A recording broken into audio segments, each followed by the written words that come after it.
শীতকালে এটা না খেলে কিন্তু তোমরা সবাই খুব মিস করে যাবে। শুভ সকাল বন্ধুরা। আজকেও সকাল কিন্তু আমার বাগানেই কেটেছে। আজকে উঠে গেছি তাড়াতাড়ি। শীতকালের সকালবেলা এই মিষ্টি মিষ্টি রোদটা কত সুন্দর লাগে।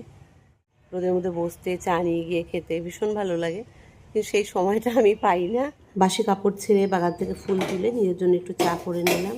শীতকালে ঘুম থেকে উঠে যদি চাটা না পাওয়া যায় তাহলে কিন্তু একটু এনার্জি আসে না। আমার তো একদমই আসে না। আর যদি সেটা দুধ চা হয় তাহলে তো কোনো কথাই নেই। দাদা মায়ের কাছে কিছুটা বেঁতে শাক কাল দিয়ে গেছিলো, সেই শাকটা আমি এখন পিঠালু করব।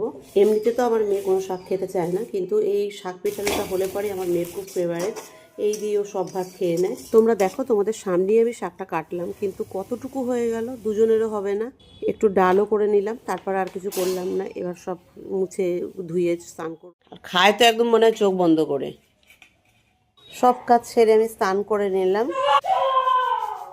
কিরে পাগলটা কোথায় গেলি রে? কিরে, ঠাকুরের আসনটা এখন রোজ একটু ফাঁকা ফাঁকা লাগে ফুল কমের জন্য। আজ প্রায় 15 দিন পর দোকানে আসলাম। একটা মাংসের কিমার মতন বনে এনেছে, আর এদিকে আমার মা লোটে মাছ করেছে, আর আমি ডিম দিয়ে আলু দিয়ে কালকে ভাত। এটা কি মাছ জানিস রে? যা, বোন জানেই না এটা কি মাছ।